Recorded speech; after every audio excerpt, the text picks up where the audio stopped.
7 ಸುತ್ತಿನ ಕೋಟೆ ಆದಂತಹ ಚಿತ್ರದುರ್ಗ ಕೋಟೆಗೆ ಬಂದಿದ್ದೀವಿ. ಚಿತ್ರದುರ್ಗ ಕೋಟೆ ಒಳಗಡೆ ಎಷ್ಟು ದೇವಸ್ಥಾನ ಇದೆ ಅಂದರೆ 16ರಿಂದ 17 ದೇವಸ್ಥಾನ ಇದೆಯಂತೆ. ಮಂಕಿ ಮ್ಯಾನ್ ಅಂತ ಫೇಮಸ್ ಆಗಿರೋ ಕೋತಿರಾಜ್ ಅವ್ರ ಸಹ ಸಿಕ್ಕಿದ್ರು. ಹಾಯ್ ಎಲ್ರಿಗೂ ನಮಸ್ಕಾರ. ಡೇ ಟು ಎಕ್ಸ್ಪ್ಲೋರ್ ಯೂಟ್ಯೂಬ್ ಚಾನಲ್ಗೆ ಸ್ವಾಗತ. ನಾವು ಇವತ್ತು ಎಲ್ಲಿ ಬಂದಿದ್ದೀವಪ್ಪ ಅಂದರೆ 7 ಸುತ್ತಿನ ಕೋಟೆ ಆದಂತಹ ಚಿತ್ರದುರ್ಗ ಕೋಟೆಗೆ ಬಂದಿದ್ದೀವಿ. ಚಿತ್ರದುರ್ಗ ಕೋಟೆ ನೋಡೋಣ ಬನ್ನಿ. ಕೋಟೆ ಒಳಗಡೆ ಎಂಟ್ರ್ ಆಗಬೇಕು ಅಂದರೆ ಆನ್ಲೈನಲ್ಲಿ ಟಿಕೆಟ್ ತೊಗೊಂಡು ಇಲ್ಲಿ ವೆರಿಫೈ ಮಾಡಿಕೊಂಡು ಇಲ್ಲಿ ಒಳಗಡೆ ಹಿಂಗೆ ಎಂಟ್ರಿ ಆಗಬೇಕು ಒಳಗಡೆ. ಇದು ಕೋಟೆ ಒಳಗಡೆ ಎಂಟ್ರಿ ಆಗೋ ರೋಡು. ಕೋಟೆ ನೋಡಿ ಯಾವ ಥರ ಇದೆ, ತುಂಬ ಚೆನ್ನಾಗಿದೆ ಕೋಟೆ. ಇಲ್ಲಿ ಕಾಣಿಸ್ತಾ ಇದೆಯಲ್ಲ ಬಾಗಿಲು, ಈ ಬಾಗಿಲು ಏನಂದರೆ ಇದು ಚಿತ್ರದುರ್ಗ ಏನಕ್ಕೆ ಫೇಮಸ್ಸು ಅಂದರೆ 7 ಸುತ್ತಿನ ಕೋಟೆಯಲ್ಲಿ ಫೇಮಸ್ಸು. ಅದರಲ್ಲಿ ಈ ಬಾಗಿಲು ಇದೆಯಲ್ಲ, ಇದು 3ನೇ ಬಾಗಿಲು. ಫಸ್ಟ್ನೇ ಬಾಗಿಲು 2ನೇ ಬಾಗಿಲು ಏನಾಗಿದೆ ಅಂದರೆ ಊರಿನ ಜೊತೆ ಊರೊಳಗಡೆ ಸೇರ್ಕೊಂಡ್ಬಿಟ್ಟು ಎಲ್ಲ ಅದು ಇದಾಗ್ಬಿಟ್ಟಿದೆ. ಬಟ್ ಕೋಟೆ ಒಳಗಡೆ ಎಂಟ್ರಿ ಆಗಬೇಕು ಅಂದರೆ ನಾವು 3ನೇ ಬಾಗಿಲಿಂದನೇ ಎಂಟ್ರಿ ಆಗಬೇಕು. ಇದ್ರ ಬಾಗಿಲು ಹೆಸರು ಕಾಮ ಬಾಗಿಲು ಅಂತ ಹೆಸರು. ಇದ್ರೊಳಗಡೆಯಿಂದ ಎಂಟ್ರಿ ಆಗಬೇಕು ನಾವು ಇವಾಗ. ಇಲ್ಲೇನು ಸ್ಟೋರೇಜ್ ಥರ ಕಾಣಿಸ್ತಿದ್ದಿಲ್ಲ, ಇದೇನೆಂದರೆ ಎಣ್ಣೆ ಕೊಳ. ಏನಂದರೆ ಆಗಿನ ಕಾಲದಲ್ಲಿ ಏನು ಮಾಡ್ತಿದ್ರು ಅಂದರೆ ಜನಗಳು ಇಲ್ಲಿ ಬೆಳೀತಿದ್ರಲ್ಲ ಹೊಂಗೆ ಮತ್ತು ಹರಳೆ ಅವನ್ನೆಲ್ಲ ತಗೊಂಬಂದು ಎಣ್ಣೆಗಳ ಥರ ಮಾಡಿಬಿಟ್ಟು ಇಂಥದ್ರ ಸ್ಟೋರ್ ಮಾಡ್ಕೊತಾಯಿದ್ರು. ಅವಾಗೇನಾದ್ರೆ ಎಲೆಕ್ಟ್ರಿಸಿಟಿ ಇರಲಿಲ್ಲ, ಕರೆಂಟ್ ಇರಲಿಲ್ಲ. ಅದರಿಂದ ದೀಪ ಹಚ್ಚೋದ್ರ ಬೇಕಿಂದ ಇದರಲ್ಲಿ ಸ್ಟೋರ್ ಮಾಡ್ತಾಯಿದ್ರು. ಇದು ಏನಂದರೆ 9 ಅಡಿ ಆಳ ಇದೆ ಮತ್ತು 11 ಅಡಿ ಉದ್ದ ಇದೆ. ಇದೇನೆಂದರೆ ಫುಲ್ಲು ಸ್ಟೋರ್ ಮಾಡ್ಕೊಳೋಕ್ಕೆ. ಮತ್ತು ಇನ್ನು ಡೈಲಿ ಯೂಸ್ಗೆ ಏನು ಮಾಡ್ತಿದ್ರು ಅಂದರೆ ಈ ಚಿಕ್ಕದೊಂದು ಇಕ್ಕೊಂಡಿದ್ದಾರೆ. ಈ ಚಿಕ್ಕದು ಇದೆಯಲ್ಲ, ಇದರಲ್ಲಿ ಡೈಲಿ ಯೂಸ್ಗೆ ಇದ್ರಲ್ಲಿ ತಗೊಂಡು ಯೂಸ್ ಮಾಡ್ತಾಯಿದ್ರು. ಇದೇನೆಂದರೆ ಇದು ಕಾವಲುಗಾರನಿಗೆ ಇಲ್ಲೊಬ್ಬ ಕಾವಲುಗಾರ ಐತೆ. ಇದನ್ನು ಕಾವಲು ಕಾಯೋಕ್ಕೆ ಇದು ಕಾವಲುಗಾರ ಇದ್ದಂಥ ಒಂಥರ ಮನೆ ಥರ. ಇದು ಆಗಿನ ಕಾಲದಲ್ಲಿ ಮನೆ ಆಗಿತ್ತು ಅವ್ರಿಗೆ. ಇದನ್ನು ಎಣ್ಣೆ ಕೊಳ ಅಂತ ಕರೀತಾರೆ. ಇದೇನೆಂದರೆ 3ನೇ ಬಾಗಿಲು. ನಾವು ಟಿಕೆಟ್ ತಗೊಂಡು ಒಳಗಡೆ ಬರ್ತೀವಲ್ಲ, ಅದರಿಂದ ಒಳಗಡೆ ಬರ್ತಾ ಲೆಫ್ಟ್ ಸೈಡಲ್ಲೇ ಸಿಗುತ್ತೆ ಇದು ಎಣ್ಣೆ ಕೊಳ ಅಂತ ಹೇಳ್ಬಿಟ್ಟು. ಇಲ್ಲಿ ಕಾಣಿಸ್ತಾ ಇದೆಯಲ್ಲ ಬಾಗಿಲು, ಈ ಬಾಗಿಲೇ 4ನೇ ಬಾಗಿಲು. ಈ ಬಾಗಿಲು ಇನ್ನೊಂದೇನು ಸ್ಪೆಷಲು ಅಂದರೆ ಇಲ್ಲೆಲ್ಲ ಬಾಗಿಲು ಯಾವ ಥರ ಕಟ್ಟಿದ್ದಾರೆ ಅಂದರೆ ಬಾಗಿಲು ಆಪೋಸಿಟಲ್ಲಿ 90 ಡಿಗ್ರಿ ಗೋಡೆ ಕಟ್ಟಿದ್ದಾರೆ. ಯಾಕಂದರೆ ಶತ್ರುಗಳು ಯಾರಾದರೂ ಬಂದರು ಅಂದರೆ ಈಸಿಯಾಗಿ ಡೋರ್ನ ಹೊಡೆಯೋಕ್ಕಾಗ್ತಿರ್ಲಿಲ್ಲ. ಯಾಕಂದರೆ ಅವು ತುಂಬ ಸ್ಟ್ರಾಂಗ್ ಇರ್ತಿತ್ತು ಡೋರು. ಅವಾಗ ಅವ್ರಿಗೆ ಏನು ಬೇಕಿತ್ತು ಅಂದರೆ ಫೋರ್ಸ್ ಬೇಕು ಅಂದಾಗ ಏನು ಮಾಡ್ತಿದ್ರು, ಸ್ವಲ್ಪ ದೂರದಿಂದ ಬಂದು ಹೊಡಿತಾಯಿದ್ರು. ಬಟ್ ಆದರೆ ಅದಕ್ಕೆ ಏನು ಮಾಡಿದ್ದಾರೆ ಅಂದರೆ ಈ ಥರ ಆಪೋಸಿಟಲ್ಲಿ 90 ಡಿಗ್ರಿ ಗೋಡೆ ಕಟ್ತಾಯಿದ್ರು. ಆ ಗೋಡೆ ಕಟ್ತಿರೋದ್ರಿಂದ ಅವ್ರಿಗೆ ಫೋರ್ಸ್ ಸಿಗ್ತಾ ಇರಲಿಲ್ಲ. ತುಂಬ ಹಿಂದೆ ಹೋಗಿ ಮುಂದೆ ಬಂದು ಹೊಡೆಯೋಷ್ಟು ಫೋರ್ಸ್ ಸಿಗ್ತಾ ಇರಲಿಲ್ಲ ಅವ್ರಿಗೆ. ಅದರಿಂದ ಎಲ್ಲ ಬಾಗಿಲು ಆಪೋಸಿಟಲ್ಲಿ 90 ಡಿಗ್ರಿಯಾಗಿ ಕಲ್ಲಿನ ಗೋಡೆ ಕಟ್ಟಿದ್ದಾರೆ. ಇದು ಒಂಥರ ಸೇಫ್ಟಿ ಫೀಚರ್ದು ಆಗಿನ ಕಾಲದಲ್ಲಿ ಯೋಚನೆ ಮಾಡಿದರು. ನೋಡಿ, ಇಲ್ಲೂ ಅಷ್ಟೇ. ಇಲ್ಲಿ ಬಾಗಿಲಿದೆ, ಇದ್ರ ಆಪೋಸಿಟೇ ಗೋಡೆ ಇದೆ. ಏನಂದರೆ ಶತ್ರುಗಳಿಗೆ ತುಂಬ ಗ್ಯಾಪ್ ಸಿಗ್ತಾ ಇರಲಿಲ್ಲ ಇಲ್ಲಿ. ಅವರು ತುಂಬ ಫೋರ್ಸಿಂದ ಬಂದು ಹೊಡೆಯೋಕ್ಕೆ. ಮತ್ತು ಕೋಟೆ ಎಷ್ಟು ದೊಡ್ಡದಾಗಿ ಕಟ್ಟಿದ್ದಾರೆ ಅಂದರೆ ನಾವು ಮನೆಗಳೆಲ್ಲ ಯಾವ ಥರ ಕಟ್ತೀವಿ ಅಂದರೆ 9 ಇಂಚ್ ಗೋಡೆ, 16 ಇಂಚ್ ಗೋಡೆ ಥರ ಕಟ್ತೀವಿ. ಆದರೆ ಇಲ್ಲಿ ನೋಡಿ ಎಷ್ಟು ಉದ್ದ ಇದೆ ಗೋಡೆ. ಈ ಜಾಗ ಏನು ಕಾಣಿಸ್ತಾ ಇದೆಯೋ ಇದೇ ಜಾಗದಲ್ಲಿ ಆಗಿನ ರಾಜರ ಕಾಲದಲ್ಲಿ ಏನು ಮಾಡ್ತಿದ್ರು ಅಂದರೆ ಇದು ಫಿರಂಗಿಗಳಿಗೆಲ್ಲ ಯೂಸ್ ಮಾಡ್ತಾ ಇರಲ್ಲ ಗನ್ ಪೌಡರ್ನ, ಆ ಗನ್ ಪೌಡರ್ನ ಇದೇ ಜಾಗದಲ್ಲಿ ಮ್ಯಾನುಫ್ಯಾಕ್ಚರಿಂಗ್ ಮಾಡ್ತಾಯಿದ್ರು.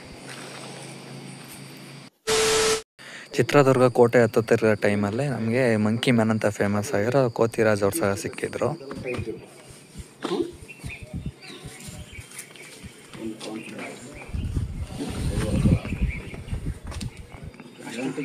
ಸ್ವಲ್ಪ ಕೈ ಸ್ಟೈಲ್ ಕುಂಡಿ ಅಷ್ಟೇ ಟಚ್ ಬಾಡಿ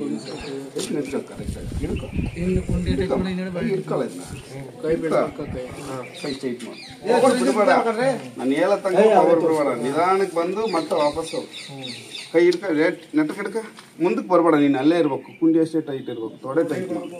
ರೆಡಿ 1 2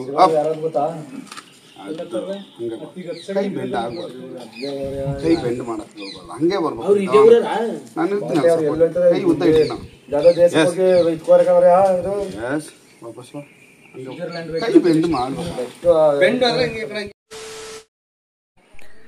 ಇಲ್ಲೇನು ಕಾಣಿಸ್ತಾ ಇದೆಯಾ ರೂಮು, ಇದು ಗರಡಿ ಮನೆ ಆಗಿತ್ತು ಆಗಿನ ಕಾಲದಲ್ಲಿ ಸೈನಿಕರು ಅವರೆಲ್ಲ ಬಂದು ಇದೊಂಥರ ಜಿಮ್ ಥರ ಯೂಸ್ ಮಾಡ್ತಾಯಿದ್ರು ಈ ರೂಮ್ನ. ಇನ್ನೊಂದು ಏನಂದರೆ ಈ ರೂಮ್ಗೆ ಯಾವ ಕಡೆನೂ ಡೋರ್ ಇಲ್ಲ. ಡೋರ್ ಏನು ಅಂದರೆ ಇಷ್ಟೇ ಡೋರು. ಬೆಟ್ಟದ ಮೇಲೆ ರಾಜರು ಪೂಜೆ ಮಾಡ್ತಿದ್ರಲ್ಲ ಆ ದೇವರ ಹೆಸರೇ ಏಕನಾಥೇಶ್ವರಿ ದೇವರ ಹೆಸರು ಅಂತ. ಆ ದೇವ್ರಿಗೆ ಇಲ್ಲಿ ಪೂಜೆ ಮಾಡ್ತಾಯಿದ್ರು. ಏನಂದರೆ ಯುಗಾದಿ ಟೈಮಲ್ಲಿ ಏನಂದರೆ ಇಲ್ಲಿ ಜಾತ್ರೆ ಮಾಡ್ತಾಯಿದ್ರು. ಆ ಜಾತ್ರೆ ಟೈಮಲ್ಲಿ ಈ ಕಂಬ ಇದೆಯಲ್ಲ, ಒಂದೇ ಕಂಬ ಕೆಳಗಡೆಯಿಂದ ಮೇಲೆವರೆಗೂ ಈ ಕಂಬದ ಹತ್ರ, ಈ ಕಂಬದ ಮೇಲೆ ದೀಪ ಹಚ್ಚುತ್ತಾ ಇದ್ರಂತೆ. ಆ ಕಂಬ ಹತ್ಬಿಟ್ಟು ಆ ಕಂಬದಿಂದ ಏನು ಕಾಣಿಸ್ತಾ ಇದೆ ಇಲ್ಲಿ, ಈ 2 ಕಂಬಗಳಿದೆಯಲ್ಲ, ಇದಕ್ಕೆ ಏನು ಮಾಡ್ತಿದ್ದಾರೆ ಉಯ್ಯಾಲೆ ಥರ ಹಾಕ್ಬಿಟ್ಟು ದೇವ್ರನ್ನ ಅದ್ರ ಮೇಲೆ ಇಟ್ಬಿಟ್ಟು ತೂಗ್ತಾ ಇದ್ರಂತೆ. ಇಲ್ಲಿ ದೇವಸ್ಥಾನ ಇದೆಯಲ್ಲ, ಈ ದೇವಸ್ಥಾನದಲ್ಲಿರ್ತಕ್ಕಂಥ ದೇವ್ರನ್ನ, ಏಕನಾಥೇಶ್ವರಿ ಅಮ್ಮನವ್ರನ್ನ. ತಿರ್ಗಿ ಆಮೇಲೆ ಇಲ್ಲಿ ಕೆಳಗಡೆ ಒಂದು ಚಿಕ್ಕದು ಕಲ್ಯಾಣಿ ಥರ ಇದೆ. ಚಿಕ್ಕದು ಕಲ್ಯಾಣಿ ಥರ ಇದೆ ಅಂತ ಹೇಳಿದ್ನಲ್ಲ, ಅದಿದೆ ಕಲ್ಯಾಣಿ. ಇಲ್ಲೇನಂದರೆ ಜಾತ್ರೆ ನಡೆಯೋ ಟೈಮಲ್ಲಿ ಅರಿಶಿನ ಮತ್ತು ಕುಂಕುಮದ ನೀರನ್ನ ಇದರಲ್ಲಿ ಹಾಕ್ಬಿಟ್ಟು ಸುರಿದ್ಬಿಟ್ಟು ಎಲ್ಲ ಮಿಕ್ಸ್ ಮಾಡಿಬಿಟ್ಟು ರಾಜರ ಮನೆ ತಂದವರು ಮತ್ತು ಪ್ರಜೆಗಳು ಏನು ಮಾಡ್ತಾಯಿದ್ರು ಅಂದರೆ ಆ ನೀರನ್ನ ತಗೊಂಡು ಎಲ್ಲ ಎರ್ಸ್ದಾಡೋರು. ಅಂದರೆ ಯಾವ ಥರ ಅಂದರೆ ನಾವು ಹೋಳಿ ಸೆಲೆಬ್ರೇಟ್ ಮಾಡ್ತೀವಲ್ಲ ಬಣ್ಣಗಳದ್ರಲ್ಲಿ, ಅದೇ ಥರ ಆಗಿನ ಕಾಲದಲ್ಲಿ ಕುಂಕುಮದ ನೀರು ಮತ್ತು ಅರಿಶಿನದ ನೀರನ್ನ ತಗೊಂಡು ಅವರು ಹೋಳಿ ಥರ ಸೆಲೆಬ್ರೇಟ್ ಮಾಡ್ತಾಯಿದ್ರು ಜಾತ್ರೆ ಟೈಮಲ್ಲಿ. ಚಿತ್ರದುರ್ಗದ ಕೋಟೆ ನೋಡಿ ಯಾವ ಥರ ಇದೆ. ಇನ್ನೊಂದೇನು ಗೊತ್ತಾ, ಇಲ್ಲಿ ಮೇಲೆ ಕಾಣಿಸ್ತಾ ಇದೆಯಲ್ಲ ಪ್ಲೇಸು, ಈ ಪ್ಲೇಸಲ್ಲಿ ತುಂಬ ಮೂವಿಗಳು ಶೂಟ್ ಮಾಡಿದ್ದಾರೆ. ಇನ್ನು ಅದರಲ್ಲಿ ಫೇಮಸ್ ಯಾವ್ಯಾವು ಅಂದರೆ ನಾಗರಾವು ಫಿಲಮು ಮತ್ತು ಮಿಶ್ರಣ ಮಿಸಸ್ ರಾಮಾಚಾರಿ ಫಿಲಮು ಎಲ್ಲ ಅದ್ರ ಮೇಲೆ ಶೂಟ್ ಮಾಡಿರೋದು ಸೇಮ್ ಆ ಪ್ಲೇಸಲ್ಲಿ. ಬನ್ನಿ ಆ ಪ್ಲೇಸ್ಗೆ ಹೋಗೋಣ ಇವಾಗ, ಯಾವ ಥರ ಇದೆ ನೋಡೋಣ. ಅಲ್ಲಿ ಇಲ್ಲಿ ಇದೇನು ಕಾಣಿಸ್ತಾ ಇದೆಯೋ ಇದ್ರ ಹೆಸರು ಮುರುಘಾ ಮಠ ಅಂತ. ಬೆಟ್ಟ ನೋಡಿ ಇಲ್ಲಿ ಯಾವ ಥರ ಇದೆ. ಬನ್ನಿ ಇವಾಗ ಈ ಬೆಟ್ಟ ಹತ್ತನ.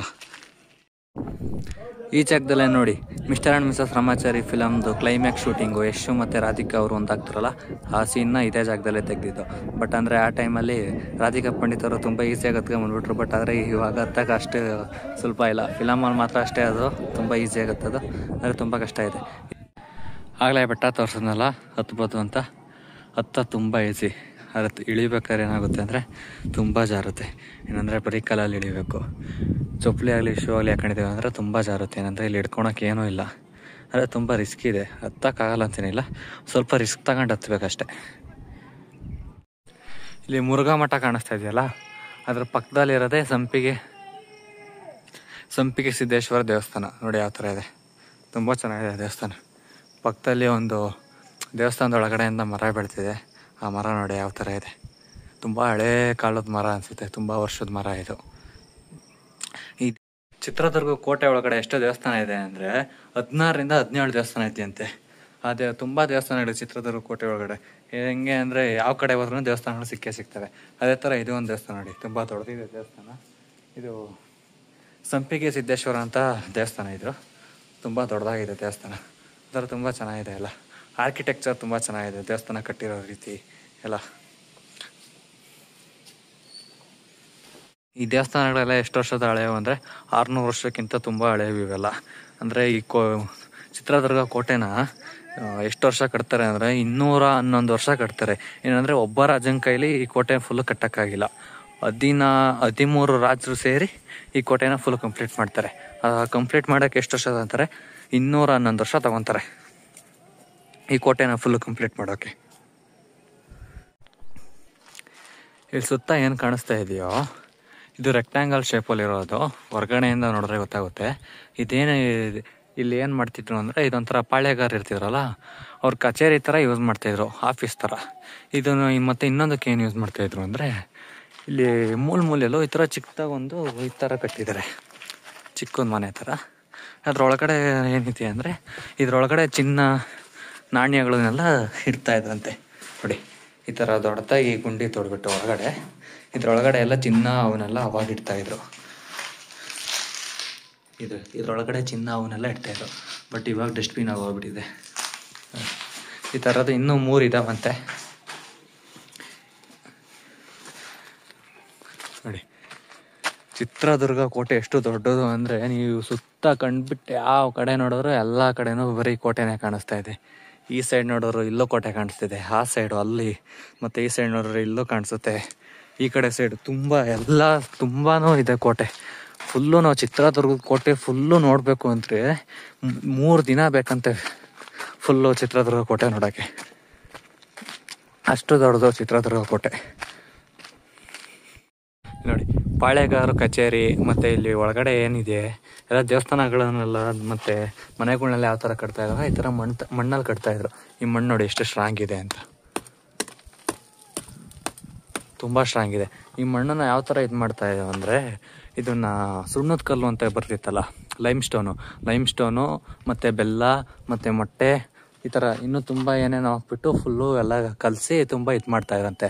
ಆನೆ ಕಾಲಲ್ಲಿ ತುಳಿಸಿ ಫುಲ್ಲು ಒಂದು ವಾರ ತುಳಿಸ್ಬಿಟ್ಟು ಫುಲ್ಲು ಅದ ಬರೋ ಥರ ಮಾಡಿಬಿಟ್ಟು ಈ ಥರ ಕಟ್ತಾಯಿದ್ರಂತೆ. ಅದರಿಂದ ಇದು ತುಂಬ ಸ್ಟ್ರಾಂಗ್ ಇದೆ. ಇದು ಮಣ್ಣಿಂದೆ ಆದ್ರೂ ಇಷ್ಟು ವರ್ಷದಿಂದ ಮಳೆ ಬಂದು ಇದಾದ್ರೂ ನೋಡಿ ಇನ್ನೂ ಏನೂ ಬಿದ್ದಿಲ್ಲ, ಯಾಕಂದರೆ ಅಷ್ಟು ಸ್ಟ್ರಾಂಗ್ ಆಗಿದೆ ಇದು ತುಂಬ.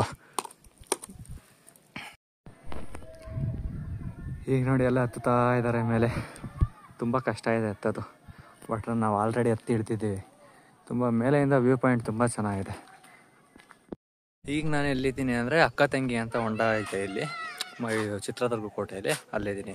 ಈ ಅಕ್ಕ ತಂಗಿ ಹೊಂಡದಿಂದ ಒಂದು ಸ್ಟೋರಿ ಇದೆ. ಏನಪ್ಪ ಸ್ಟೋರಿ ಅಂದರೆ, ಹೈದರಾಲಿ ಏನು ಮಾಡ್ತಾನೆ ಅಂದರೆ ಮದಕರಿ ನಾಯಕನ ಸೋಲಿಸ್ತಾನೆ. ಅಂದರೆ ಕುತಂತ್ರದಿಂದ ಸೋಲಿಸಿ ಅವನ್ನ ಬೇರೆ ಕಡೆ ಕರ್ಕೊಂಡೋಗಿ ಜೈಲಲ್ಲಿರ್ತಾನೆ.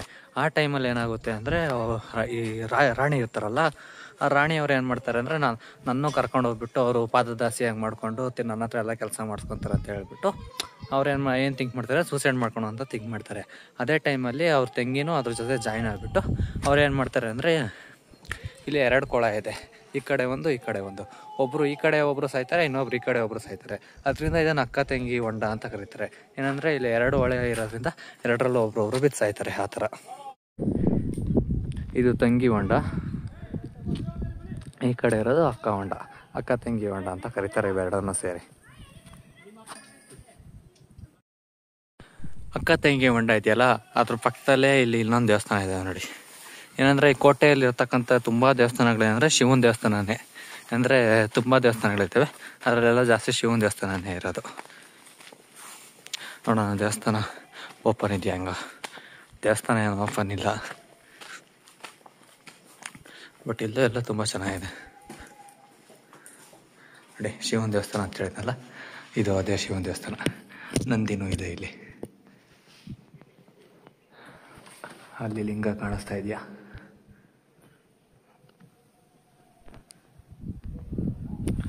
ಏನಂದರೆ ಇಲ್ಲೆಲ್ಲ ತುಂಬ ಶಿವನ ದೇವಸ್ಥಾನನೇ ಇರೋದು ಈ ಬೆಟ್ಟದಲ್ಲಿ.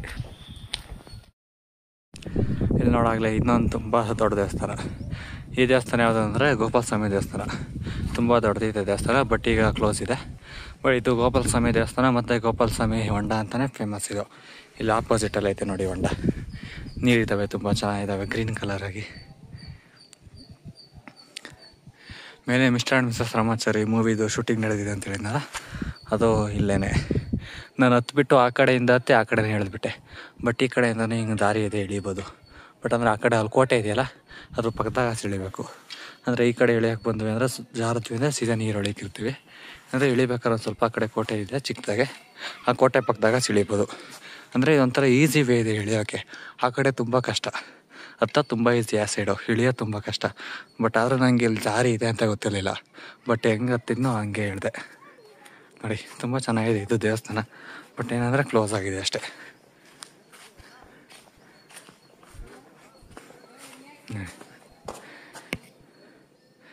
ಚಿಕ್ಕದು ತೇರೆಲ್ಲ ಇದೆ. ಯಾವುದೋ ಒಂದು ಶಾಸನ ಸಹ ಇದೆ ಇಲ್ಲಿ.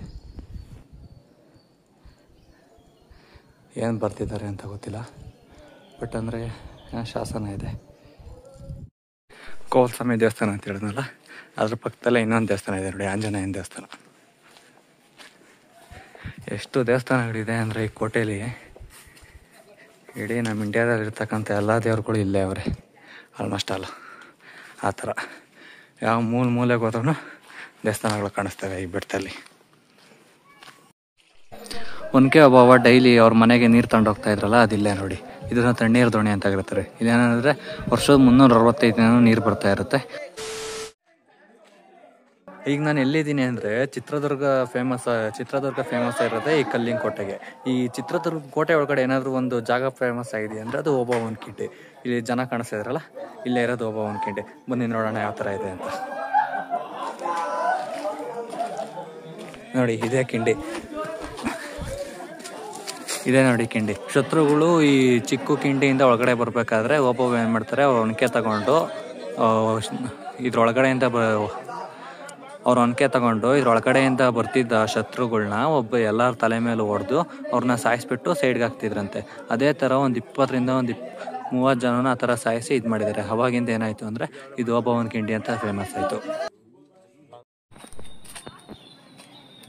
ಇಲ್ಲಿ ಕಾಣಿಸ್ತಿದೆಯಲ್ಲ, ಇವು ಗಾರೆ ಹರಿಯೋ ಕಲ್ಲು. ಅದು ಹೇಳಿದ್ನಲ್ಲ, ಮಣ್ಣಿಂದ ಮನೆ ಕಟ್ತಾ ಇದ್ರು ಅಂತ, ಅವನ್ನೆಲ್ಲ ಇಲ್ಲೇ ಇದು ಮಾಡ್ತಾ ಇತ್ತು. ಈ ಸುಣ್ಣದ ಕಲ್ಲು, ಮೊಟ್ಟೆ, ಬೆಲ್ಲ ಅವನ್ನೆಲ್ಲ ಹಾಕ್ಬಿಟ್ಟು ಇದ್ರಲ್ಲಿ ಹಾಕ್ಬಿಟ್ಟು ಚೆನ್ನಾಗಿ ಹರಿತಾಯಿದ್ರು. ಹರಿದ್ಬಿಟ್ಟು ತಿರ್ಗಿ ಆಮೇಲೆ ಅದರಿಂದ ಮಣ್ಣಿನ ಗೋಡೆ ಕಟ್ತಾಯಿದ್ರು. ಅದರಿಂದ ಏನಾಗ್ತಿತ್ತು ಅಂದರೆ ಫುಲ್ಲು ಸ್ಟ್ರಾಂಗ್ ಇರ್ತಿತ್ತು ಆ ಮಣ್ಣಿನ ಗೋಡೆ. ಚಿತ್ರದುರ್ಗ ಕೋಟೆ ಬರೋರು ಏನು ಮಾಡಬೇಕು ಅಂದರೆ, ಕೆಳಗಡೆ ಬಂದಿದ ತಕ್ಷಣ ಮೊದಲು ಆನ್ಲೈನಲ್ಲೇ ಟಿಕೆಟ್ ಬುಕ್ಕಿಂಗ್ ಮಾಡ್ಕೋಬೇಕು. ಒಂದೇ ಸತಿ ಆಫ್ಲೈನಲ್ಲಿ ಟಿಕೆಟ್ ಸಿಗೋಲ್ಲ, ಆಫ್ಲೈನಲ್ಲಿ ಟಿಕೆಟ್ ಕೊಡೋಲ್ಲ. ಅದರಿಂದ ಏನು ಮಾಡಬೇಕು, ನಾವು ವೆಬ್ಸೈಟಲ್ಲಿ ಆನ್ಲೈನಲ್ಲಿ ಟಿಕೆಟ್ನ ಬುಕ್ಕಿಂಗ್ ಮಾಡ್ಕೋಬೇಕು. ಮತ್ತು ಏನಂದರೆ, ಚಿತ್ರದುರ್ಗ ಬೆಟ್ಟನ ಎಕ್ಸ್ಪ್ಲೋರ್ ಮಾಡೋಕ್ಕೆ ಒಬ್ಬರು ಒಂದಿನ ಅಂತೂ ಆಗೋಲ್ಲ. ತುಂಬ ನೀವೇ ಹೋಗಿ ನೋಡ್ತೀರ ಅಂದರೆ ತುಂಬ ಆಗೋಲ್ಲ. ಆದಷ್ಟು ಗೈಡ್ಸ್ ಇರ್ತಾರೆ ಕೆಳಗಡೆ, ಗೈಡ್ಸ್ ಸಹಾಯ ತಗೊಳ್ಳಿ. ಆರಾಮಾಗಿ ಒಬ್ಬರೇನೂ ಹೋಗ್ಬೋದು. ಆಲ್ಮೋಸ್ಟ್ ಎಲ್ಲ ಕಡೆಯೂ ಆರೋ ಮಾರ್ಕ್ಸ್ ಹಾಕಿದ್ದಾರೆ, ಮತ್ತು ಎಲ್ಲ ಇನ್ಫಾರ್ಮೇಷನ್ ಎಲ್ಲ ಅಲ್ಲೇ ಹಾಕಿದ್ದಾರೆ.